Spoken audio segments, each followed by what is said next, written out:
spoke with the chairman and the rest of the board. They're very, very committed to the club, the long term of the club. You know, the club's in great hands, and but I don't know. I'm as you say, I couldn't honestly give you a good answer for your question. How does it affect your job? Does it make your job harder? No, they give me great support since I've been here. Not at all.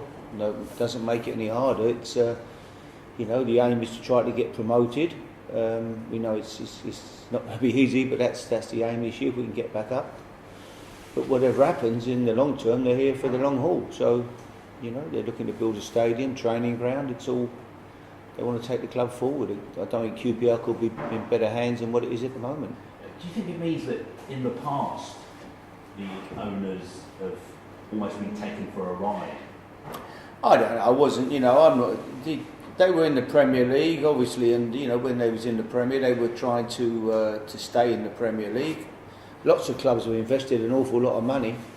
You know, I wouldn't say, in all honesty, QPR would have been amongst the biggest spenders. They wouldn't have been, obviously, certainly in terms of transfer fees or even wages. You know, there's lots of players now earning mega money at big clubs, and massive transfer fees have been paid out. So I don't think QPR were in that situation. You know, and I think you'll find there's lots of clubs who you know, have got financial problems, but I think that it's, as far as I know, it's the shareholders' money. You know, they're not leaving the club in a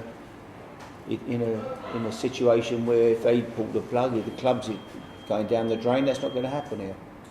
Did you know what the situation was like when you came here, or were you shocked when you saw the numbers? No, I didn't know the situation. I didn't ask. I mean, you know, I came here to manage. I get on with the football side of it. That's what I do, you know. And the financial side is nothing to do with me, really. I don't get involved in contracts or negotiations with players, or you know, in terms of, it's not my side of the job.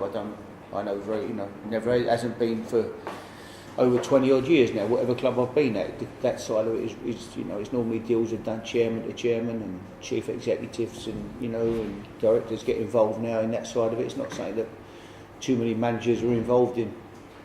As regards your players, there's lots of talk that, you know, a lot of players will have to leave in the summer. There'll be a big turnover anyway. Would it be fair to say that the players are almost playing for their futures now? Not really. I mean, there's lots of players. I think 18 players went out of here in the summer. I mean, or since the end of last season. You know, Phil and the board and everybody worked very hard to try to clear the decks a bit, you know, and that's happened. And in lots of cases, you know, we have to be honest, lots of players are still on. There's lads who have gone out, and you can't always get all the wages back. You loan players out, and you have to, you know, we did deals with clubs, and that's how it works.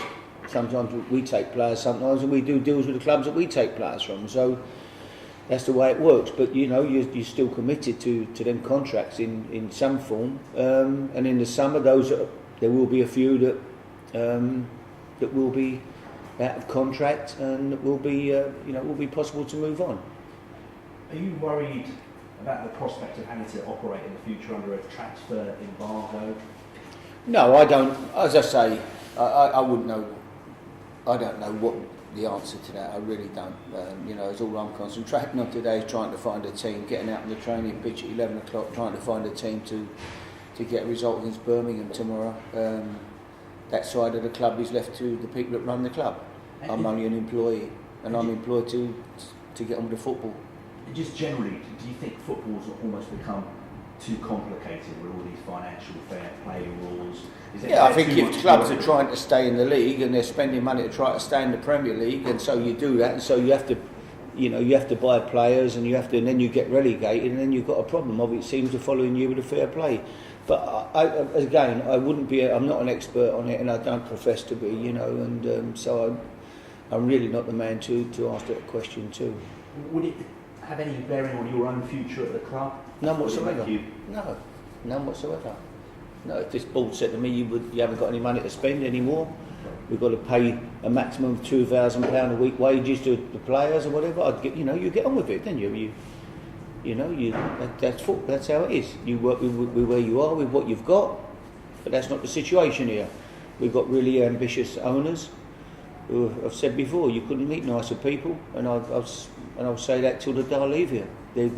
After the day I leave here, I'll say the same thing. They are genuinely, I think they're fantastic people, and they've got the club at heart. They love QPR, and they won't let QPR, I'm sure they won't let QPR, the club's in good hands.